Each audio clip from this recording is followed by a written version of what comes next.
استاد صاحب یہ جو ہم نے پڑھا کہ خروج جو ہے یہ مسلمان حکمران کے خلاف صحیح نہیں ہے، تو معرکہ ابن اساس ہوا ہے اور اس میں تقریباً 80 ہجری میں، اور اس میں 90 کبار محدثین ہیں اور 400 سے زیادہ علماء ہیں اور تقریباً 10,000 تک تابعین ہیں. تو اس میں اور وہ محدثین ہیں جس طرح امام شعبی ہے، حسن بصری ہے، یہ سب نے خروج کیا تھا حجاج ابن یوسف کے خلاف، اور صرف اس بات پہ کیا تھا کہ وہ نماز میں تاخیر کرتے تھے. تو یہ ایک قسم کا اجماع ہے، تاریخ اسلام میں لکھا ہوا ہے کہ سب یعنی یہ کبار تابعین کے ایک قسم کا اجماع تھا. تو اس بارے میں تھوڑی سی وضاحت فرمائیں. ٹھیک ہے. حجاج بن یوسف کے خلاف جو امام شعبی نے خروج کیا تھا اس کا پورا واقعہ یہ ہے کہ عبد الرحمن ابن اشعث جو ان فاتحین میں تھے جن کا درجہ طارق بن زیاد اور محمد ابن قاسم ان کے برابر تھے، بہت بڑی ان کی فتوحات تھیں. تو وہ امیر جیش تھے عراق کے جب حجاج وہاں عراق کا والی تھا. تو اربیل ایک علاقہ ہے جو شام کے ساتھ متصل ہے، اور یہ آرمینیا اور ترکی کا جو علاقہ ہے اس میں اس کی حکومت تھی. وہ عیسائی بادشاہ تھا، اس نے شام پہ حملہ کیا اور 30,000 مسلمانوں کو شہید کیا اور بہت سارے علاقے پر بھی قابض ہوا. تو حجاج نے لشکر بھیجا اسے لڑنے کے لیے، اور وہ لشکر جو تھا وہ اس میں 1,20,000 مجاہدین تھے. تو اس زمانے میں اس سے بڑا لشکر مسلمانوں کی طرف سے اتنا بڑا لشکر کبھی نہیں جمع ہوا تھا. اور اس کو حجاج نے اتنے وسائل دیے، گھوڑے اور تلواریں اور جو بھی جنگ کے آلات تھے، کہ اس کا نام رکھا گیا جیش الطواویس. طواویس طاؤس کی جمع ہے، طاؤس مور کو کہتے ہیں. کہ وہ قوت اور شوکت اور خوبصورتی اس کے لحاظ دبدبے کے لحاظ سے اتنا بڑا تھا، اس کا نام جیش الطواویس رکھا. جب وہ وہاں پہنچے وہ سارے علاقے واپس لے لیے جو مسلمانوں سے انہوں نے چھینے تھے اربیل نے.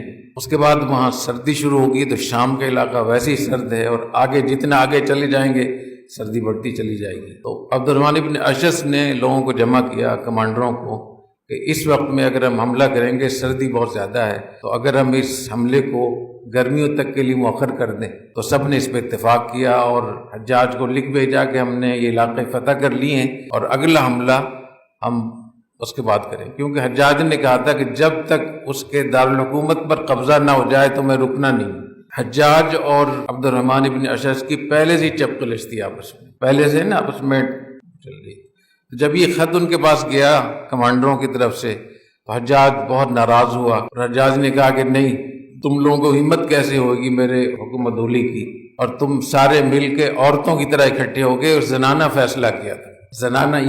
زنانہ فیصلہ ہے. بہت سخت ناراضگی اظہار کیا. تو عبد الرحمن ابن اشعث جو تھا کیونکہ امیر جیش تھا، کمانڈر تھا، اور کمانڈروں کا دماغ بھی ظاہر ہے پھر بہت اونچا ہوتا ہے، تو انہوں نے اپنی بہت بےزتی سمجھی. انہوں نے پھر وہاں کمانڈروں کو بھی بلایا اور 300 علماء کو بلایا، اور ان علماء سے کہا کہ حجاج اتنے مظالم کر رہا ہے، یہ کہاں غلط کام کر رہا ہے، یہ غلط کام کر رہا ہے، کیا ابھی وقت نہیں ہے کہ ہم اس کے خلاف بغاوت کریں.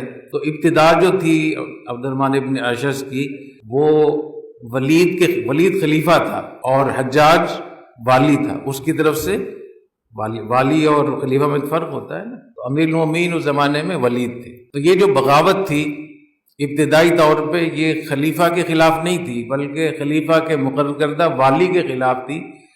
اس میں انہوں نے ان تمام پوائنٹ کو ذکر کیا جس سے لوگوں کو برانگیختہ کیا جا سکتا تھا. ان میں امام شعبی بھی تھے. 300 جو اس وقت کے بڑے علماء تھے، کیونکہ وہاں دستور یہ تھا کہ جب کوئی قافلے باہر جاتے تھے جہاد کے یا تجارت کے، اس میں علماء ساتھ ہوتے تھے جو ان کو مسائل بتاتے تھے، حلال و حرام کے، جائز ناجائز کے، یا ترغیب دینی ہوتی تھی. امام شعبی بھی اس میں تھے. تو ان سب نے پھر اس پہ اتفاق کیا کہ ہمیں ان کے خلاف.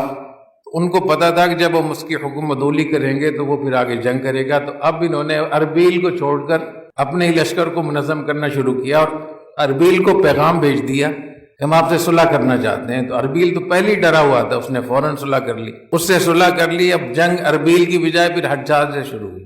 ادھر سے حجاج کا لشکر آ گیا، ادھر سے عبد الرحمن ابن اشعث اور امام شعبی اور بڑے بڑے لوگ تھے اس میں. وہ پھر وہاں سے عبد الرحمن ابن اشعث کا جو لشکر تھا وہ تمام علاقوں کو فتح کرتا ہوا وہ بصرہ تک پہنچا. بصرہ میں لڑائی ہوئی، بصرہ پر بھی قبضہ ہوا. حسن بصری رحمہ اللہ تعالیٰ بصرہ کے چوک پہ کھڑے ہوئے، انہوں نے کہا کہ یہ خروج ہے اور جائز نہیں ہے، اور بہت سخت ناراض ناراضی کا اظہار کیا کہ حجاج ظالم ہے، تو یہ اللہ تعالیٰ نے ہم پر اس کو ایک عذاب کے طور پہ مسلط کیا ہے، تو اللہ کے عذاب سے لڑ نہیں سکتے آپ۔ حسن بصری فرماتے تھے کہ یہ اللہ کا عذاب ہے اور اللہ کے عذاب سے آپ لڑ نہیں سکتے۔ لیکن حسن بصری کی بات کو، نصیحت کو کسی نے قبول نہیں کیا، اور پھر کوفہ پہ لڑائی شروع ہوئی جو اصل مرکز تھا، وہاں ان کی شکست ہو گئی، عبد الرحمن ابن اشعث کو شکست ہوئی اور یہ سارا لشکر ان کا تتر بتر ہو گیا۔ اسی میں امام شعبی بھی گرفتار ہوئے، اور یہ عبد الرحمن ابن اشعث جو تھے یہ واپس جا کر اربیل کے یہاں پناہ دی انہوں نے، جس سے لڑنے گئے تھے، ان کو پتہ تھا کہ باقی تو ساری اسلامی ریاست ہے، تو اربیل کے یہاں پناہ دی۔ تو حجاج نے وفد بھیجا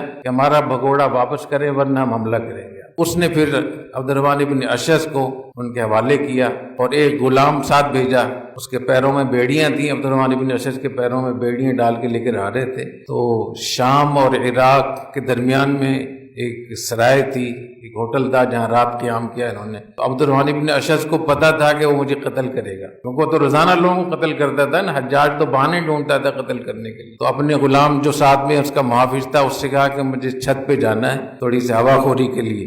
وہ چھت پہ جب لے گئے تو اس کو بھی گرایا اور اپنے آپ کو بھی، اور عبد الرحمن ابن اشعث نے خودکشی کی۔ امام شعبی جب ان سے سوال جواب ہوئے تو امام شعبی نے صاف صاف بتا دیا کہ یہ ایسے ہوا تھا اور میں اس سے متفق نہیں ہوں۔ امام شعبی نے، امام شعبی کو بھی چھوڑ دیا گیا اور انہوں نے ان کو قتل نہیں کیا۔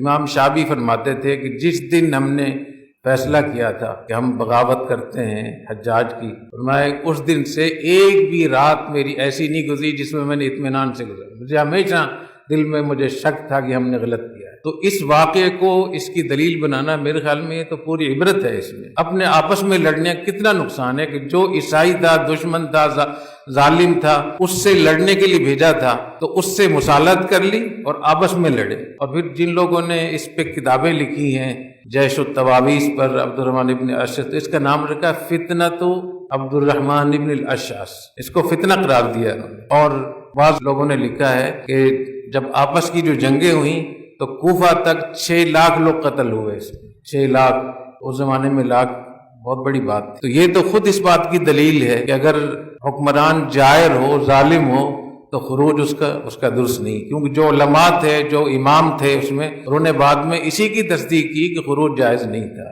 درست نہیں تھا۔